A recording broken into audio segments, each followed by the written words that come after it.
ونستعينه ونستغفره ونؤمن به ونتوكل عليه ونعوذ بالله من شرور أنفسنا ومن سيئات أعمالنا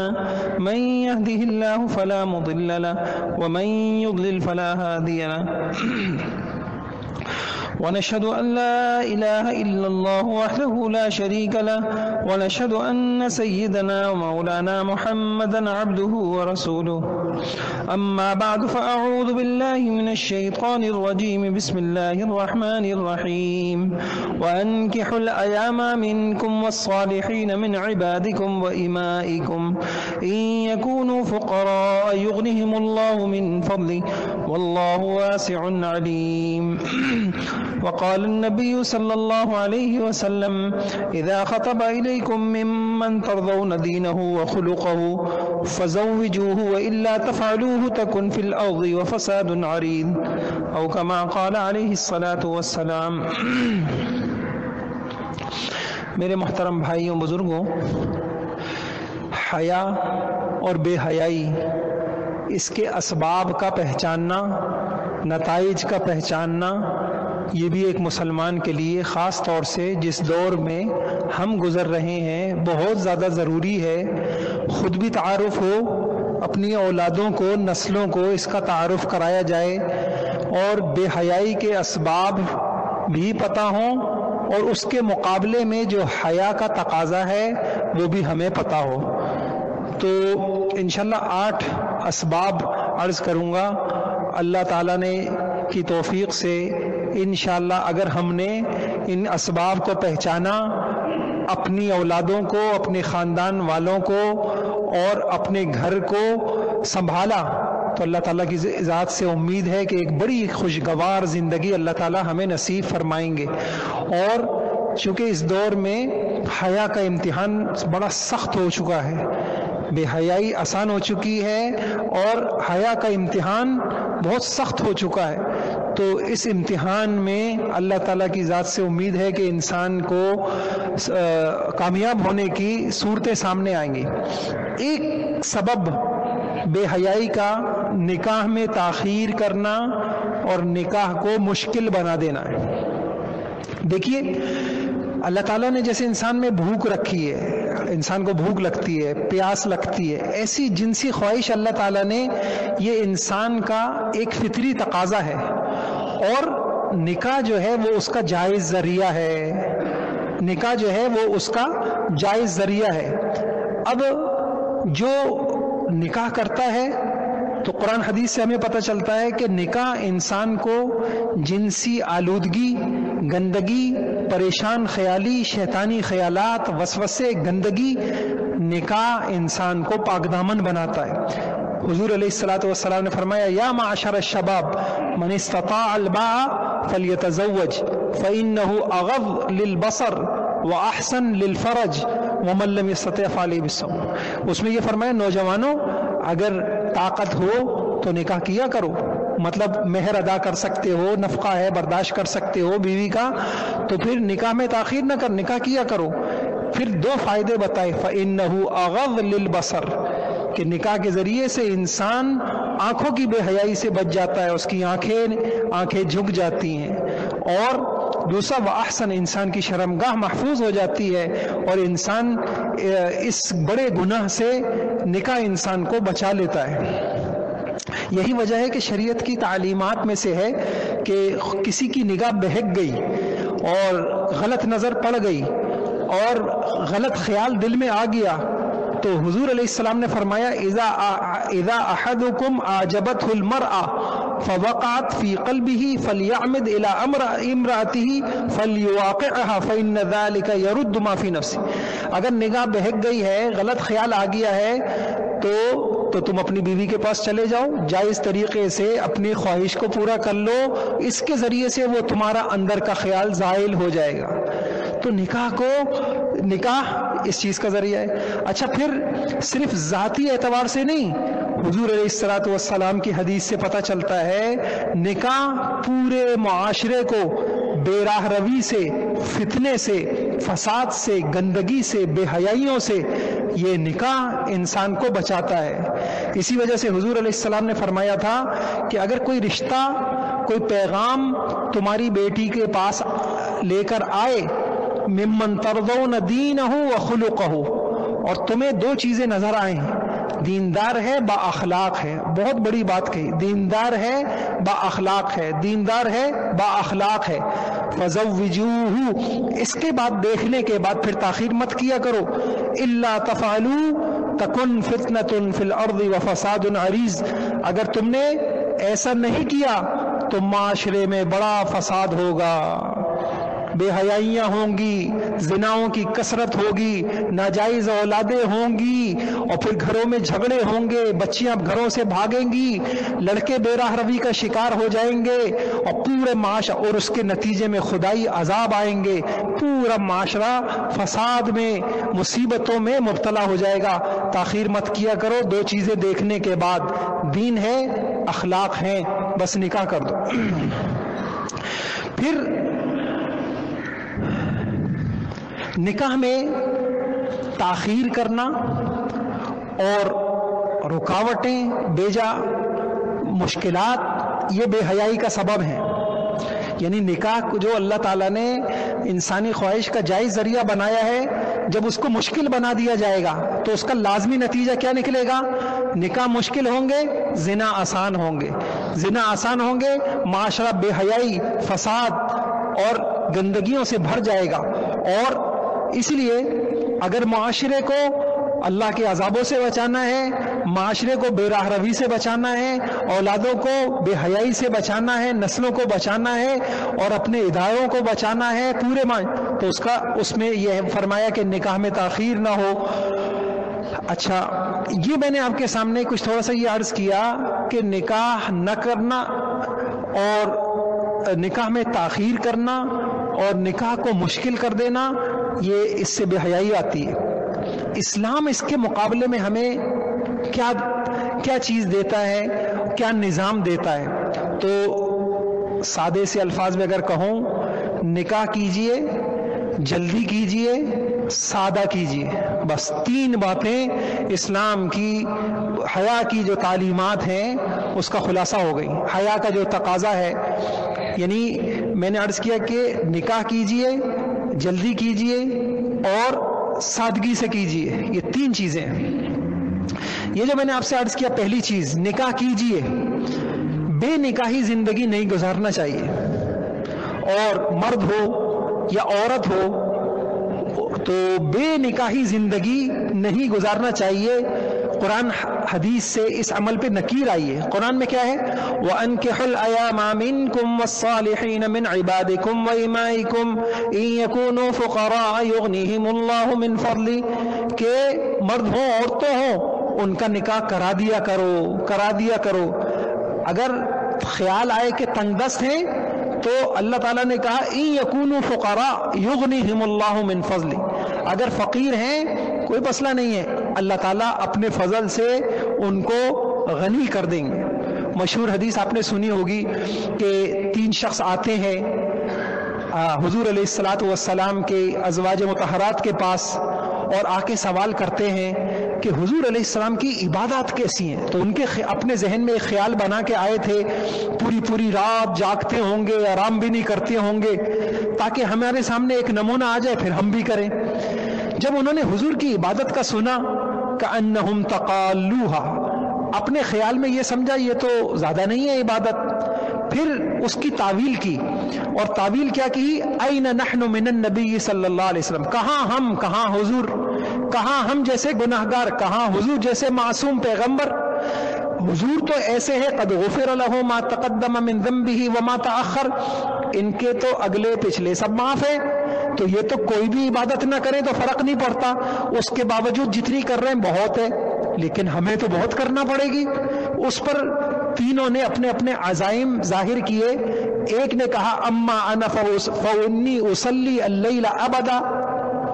میں ساری زندگی سوؤں گا نہیں، پوری رات عبادت کروں گا۔ وقال آخر انا اصوم الدہر ولا افطر، میں کبھی کھاؤں گا نہیں، ساری زندگی صائم الدہر رہوں گا اور روزانہ روزے رکھوں گا۔ تیسرے نے کہا وانا اعتزل النساء فلا اتزوج ابدا، میں بے نکاحی زندگی گزاروں گا؟ کون یہ نکاح کے جھمیلے برداشت کرے گا؟ نکاح ہے، بیوی بچے ہیں، پھر ان زندگی میں لگنا، بڑی ذمہ داریاں ہیں، میں تو عبادت کے لیے فارغ ہو جاؤں گا، میں نکاح نہیں کروں گا۔ حضور علیہ الصلوۃ والسلام نے جب ان کی باتوں کو سنا فرمایا انتم الذین قلتم کذا و کذا، آپ حضرات نے ایسی ایسی باتیں کی ہیں۔ پھر فرمایا اما واللہ انی لاخشاکم للہ واتقاکم لہ لکنی اصوم وافطر واصلی وارقد واتزوج النساء فمن رغب عن سنتی فلیس منی۔ ذہن میں جو ان کے ایک غلط عذر آ گیا تھا کہ عبادات کے لیے، اللہ کو راضی کرنے کے لیے ان چیزوں سے علیحدہ ہونا ضروری ہے۔ حضور نے کہا اللہ کی قسم میں تم سب سے اللہ سے زیادہ ڈرنے والا ہوں، سب سے زیادہ تقوی والا ہوں، اس کے باوجود سوتا بھی ہوں، جاگتا بھی ہوں، نکاح بھی کرتا ہوں، اور یہ سارے کام عبادتیں ہیں، یہ میں کرتا ہوں۔ اور فرمایا فمن رغب عن سنتی فلیس منی، جس نے میری سنت سے اعراض کیا اس کا مجھ سے تعلق نہیں ہے۔ تو کیا بتا دیا کہ نکاح کرنا ہے۔ ایسی مسند احمد کی ایک روایت ہمارے سامنے آتی ہے کہ حضور صلی اللہ علیہ وسلم نے ایسے مردوں پر الذین یقولون لا نتزوج، لعنت فرمائی ایسے مردوں پر اور ایسی عورتوں پر جو یہ کہتی ہیں کہ ہم نکاح نہیں کریں گے۔ لہذا فقہاء نے مسئلہ بیان کیا ہے، جو بیوی کے ضروری اخراجات برداشت کر سکتا ہو، نان نفقہ، تو اور اس کو نکاح کی خواہش بھی ہو اور نکاح کے بغیر اس کو گناہ میں اور زنا میں، گندگی میں، بے راہ روی کا اندیشہ ہو، اس کے اوپر نکاح کرنا واجب ہے۔ نکاح آپ حضرات جو پیچھے بیٹھے ہوئے آگے تشریف لے آئیں، جزاکم اللہ، اللہ آپ لوگوں کو جزائے خیر عطا فرمائے، یہ آگے تشریف لے آئیے۔ تو یہ فرمایا کہ جو ایسا کرتے ہیں۔ اچھا، اب ہمارے معاشرے میں نکاح نہ کرنے کے آزار کیا ہوتے ہیں؟ تو آپ کو دو چار چیزیں ملیں گی۔ ایک چیز یہ ملے گی محبت میں ناکامی ہو گئی، لڑکا کہتا ہے اب میں نکاح نہیں کروں گا، لڑکی کہتی ہے میں نکاح نہیں کروں گی،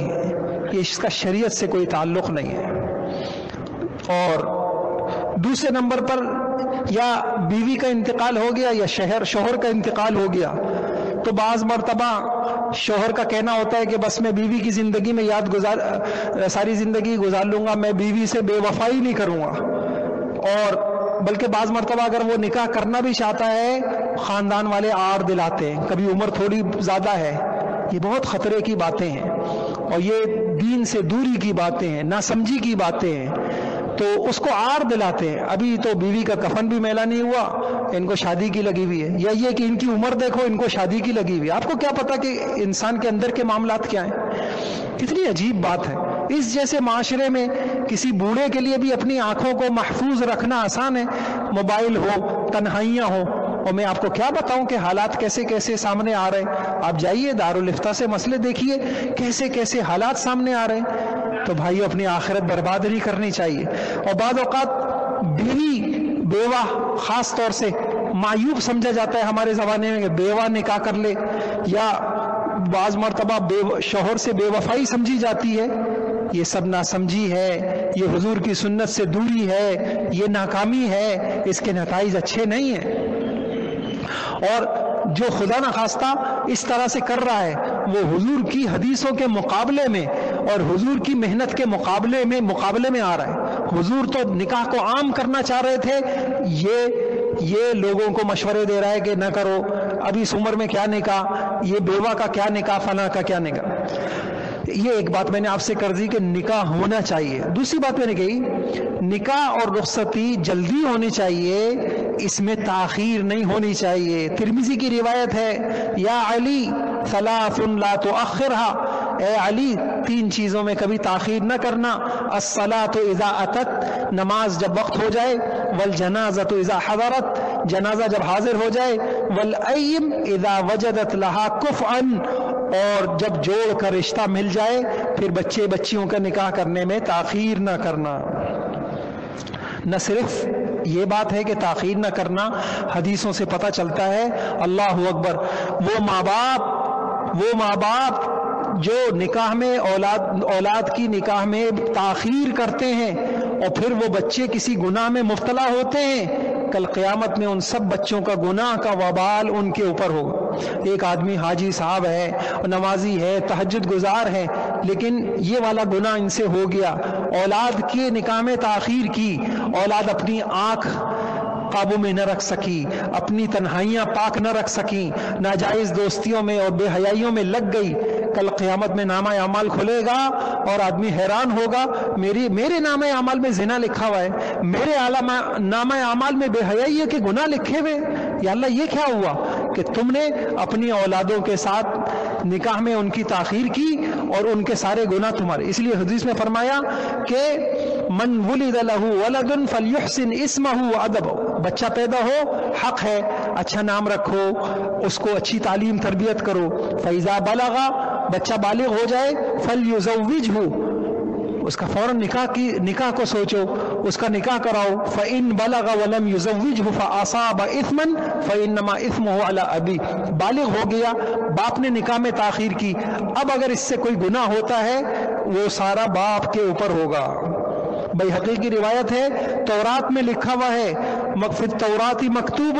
من بلغت ابنته 12 سنہ ولم يزوجها فاصابت اثما فاسم ذلك علیہ، بچی بالغ ہوئی، 13 سال کی ہو گئی، 12 سال کی ہو گئی، باپ نے نکاح نہیں کرایا، گناہ میں مبتلا ہوئی، یہ سارا وبال باپ کے اوپر ہوگا۔ اس لیے میں نے ابھی ایک حدیث پڑھی تھی کہ حضور نے فرمایا کہ اذا خطب الیکم من ترضون دینہ وخلقہ فزوجوہ الا تفعلوہ تکن فتنۃ فی الارض وفساد عریض، اگر لڑکی بچی کا پیغام آیا اور لڑکے میں دینداری ہے، اخلاق ہے، دو چیزیں دیکھنے کی ہیں بنیادی، یہ ایک ہے، اس کے علاوہ جو کچھ ہے وہ صفر ہے، لڑکا خوبصورت ہے، بالدار ہے، کباتا اچھا ہے، یہ سب صفر ہے، اس ایک کے ساتھ اگر یہ مل گئے بہت اچھی بات ہے، لیکن اگر پیچھے یہ ایک نہیں ہے، نہ دین ہے نہ اخلاق ہے، ہاں خوبصورتی ہے اور مال ہے، پیسہ ہے، ڈگریاں ہیں، فلاں ہے، یہ سب صفر ہے، ان کی قیمت اس وقت بنے گی جب پیچھے دین ہو، اخلاق ہو، اور دنیا دیکھ رہی ہے۔ تو حضور نے فرمایا کہ جب یہ دو چیزیں ہوں بچی کا نکاح کرا دیا کرو، ورنہ بڑا فساد ہوگا، معاشرے میں بڑی بے راہ رویاں آئیں گی اور بڑا برا انجام ہوگا۔ تو اللہ تعالیٰ، میں انشاءاللہ اس مضمون کو آگے بھی بڑھاؤں گا، تو بڑا اہم ہے، کل ہم سب کو مرنا ہے، اللہ کی قسم انسان باغی بن کے نہ مرے، حضور کی سنتوں کو پامال کر کے نہ مرے، غلط طریقوں کو اپنے خاندانوں میں رواج دے کے نہ مرے، اس سے بڑی نیکی کوئی نہیں۔ حج ہے، فلاح ہے، اور لوگ رفاہی کام ہے، سب مبارک، لیکن بھائیوں یہ اس وقت کا بڑا دین ہے، 4 کام کر لیجئے، امانت، سچائی، صداقت کے ساتھ زندگی گزاریے، اللہ مجھے بھی توفیق دے، حرام نہ ہو، مال میں مشتبہ نہ ہو، قناعت کر لیں گے، اپنی اولادوں کو لقمہ حرام نہ کھلائیں گے۔ ایک کام، 4 بڑے کام بتا رہا ہوں، خوش نصیب ماں باپ ہیں جن کو اللہ تو۔ دوسرا کام، بے حیائی والی زندگی نہیں گزاریں۔ معاشرہ جس غلط چیز کی طرف جا رہا ہے، ہم اندھے نہیں ہیں، ہم مسلمان ہیں، ہم کلمہ گو ہیں، ہم قبر پر یقین رکھتے ہیں، ہم قبر کے عذاب، ثواب، آخرت، اللہ کے سامنے پیشی، ہم ان سب کے اوپر ایمان، یقین رکھتے ہیں۔ ہم یہ نہیں کہ ایک اندھی چال ہے، بھیڑ چال ہے، جس طرف سب چل رہے ہیں بس ادھر ہی ہمارا رخ، ایسا نہیں ہے۔ تو دوسرا کام، ہم بے حیائی سے بچیں گے، اپنی نسلوں کو بچائیں گے، معاشرہ جو کہتا رہے، ہم اپنے خاندان کو پاکیزہ عادتیں دے کے جائیں گے، قبر میں انشاءاللہ آرام کریں گے۔ اور یہ 2 باتیں میں نے عرض کی، سچائی ہو، امانت داری ہو، اور اللہ توفیق دے، محبتیں ہوں، نفرتیں نہ ہو، جوڑ ہو، آپس میں اتفاق ہو، اتحاد ہو، یہ کرنے کے کام ہیں۔ یہ 3-4 بڑے کام ہیں جس میں بڑا سخت امتحان ہے، اور ولی ہے وہ آدمی جس کو اللہ تعالیٰ ان 3-4 چیزوں کے اندر کامیاب کر دے اور اچھا نمونہ بن جائے۔ اللہ تعالیٰ مجھے بھی توفیق عطا فرما دے، آپ کو بھی توفیق عطا فرمائے۔ وآخر دعوانا الحمدللہ۔